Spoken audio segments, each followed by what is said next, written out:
نحمده ونصلي على رسوله الكريم اما بعد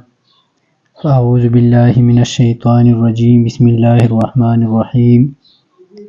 السلام علیکم ورحمۃ اللہ وبرکاتہ۔ دوستو، آج ایک عجیب واقعہ پیش کرتا ہوں۔ حضرت مولانا رفیع الدین صاحب رحمہ اللہ کا ہی یہ بھی واقعہ ہے کہ ایک دن حضرت ممدود دارالعلوم کے صحن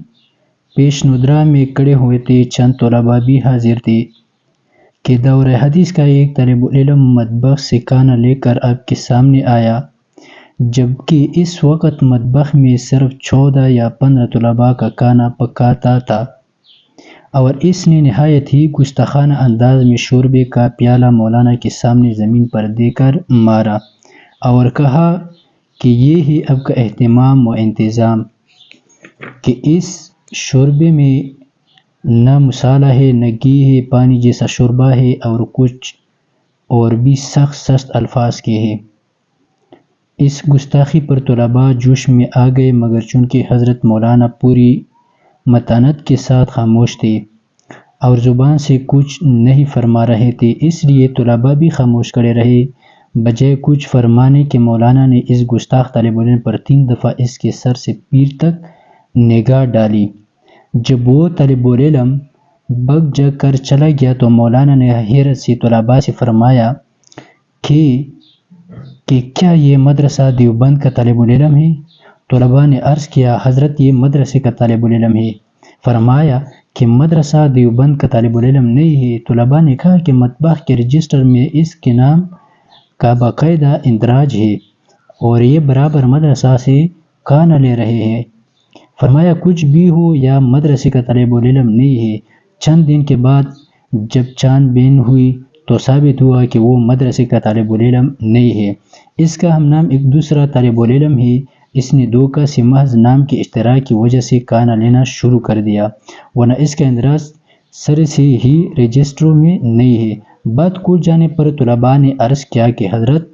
بات تو وہی نکلی جو آپ نے ارشاد فرمائی تھی کہ یہ مدرسہ دیوبند کا طالب علم نہیں ہے، لیکن آپ نے اس وقت کی کس بنا پر اس کے طالب علم ہونے کی نفی فرمائی؟ فرمایا ابتدا میں اہتمام سے کارا اور بے زار تھا، لیکن جب بھی چھوڑنے کا ارادہ کرتا تو حضرت نانوتوی رحمہ اللہ روک دیتے تھے، مجبوراً پیر کام میں لگ جاتا تھا، اور دو ان کا اور جبر و اصرار کے چند دن بعد میں نے خواب میں دیکھا کہ حتام مولسری دارالعلوم کے کنواں دودھ سے بھرا ہوا ہے، اور اس کی منڈیر پر حضور نبی کریم صلی اللہ علیہ وسلم تشریف فرمائے اور دودھ تقسیم فرما رہے، لینے والے آ رہے ہیں اور دودھ لے جا رہے ہیں، کوئی گڑا لے کر آ رہا ہے، کوئی لوٹا، کوئی پیالہ، اور کسی کے پاس برتن نہیں ہے، تو وہ چلو ہی بھر کر دودھ لے رہا ہے، اور اس طرح ہزاروں آدمی دودھ لے کر جا رہے ہیں۔ فرمایا کہ وہ خواب دیکھنے کے بعد میں مراقب ہوا کہ اس واقعے کا کیا مطلب ہے، تو مجھ پر منکشف ہوا کہ کنواں صورت مثال دارالعلوم کی ہے اور دودھ صورت مثال علم کی ہے، اور قاسم العلوم یعنی تقسیم کنندہ علم نبی کریم صلی اللہ علیہ وسلم ہے، اور یہ آ کر دودھ سے لے جانے والے طلباء ہیں جو حسب ظرف علم لے کر جا رہے ہیں۔ اس کے بعد فرمایا کہ مدرسہ دیوبند میں جب داخلہ ہوتا ہے اور طلباء آتے ہیں تو میں ہر ایک کو پہچان لیتا ہوں کہ یہ بھی اس مجمع میں تھا اور یہ بھی، لیکن اس گستاخ طالب علم کو میں نے سر سے پیر تک 3 دفعہ نظر ڈالی، یہ اس مجمع میں تھا ہی نہیں، اس لیے میں نے قوت سے کہہ دیا کہ یہ مدرسہ دیوبند کا طالب علم نہیں ہے۔ اس سے اندازہ ہوا کہ اس مدرسے کے لیے طلباء کا انتخاب بھی منجانب اللہ ہی ہوا ہے۔ چنانچہ یہاں نہ اشتہار ہے، نہ پروپیگنڈا، اور نہ ہی ترغیبی پمفلٹ کہے جاتے ہیں کہ طلباء آ کر داخل ہو، بلکہ من جانب اللہ جس کے قلب میں داخلہ کا داعیہ پیدا ہوتا ہے، وہ خود ہی کشا چلا آتا ہے۔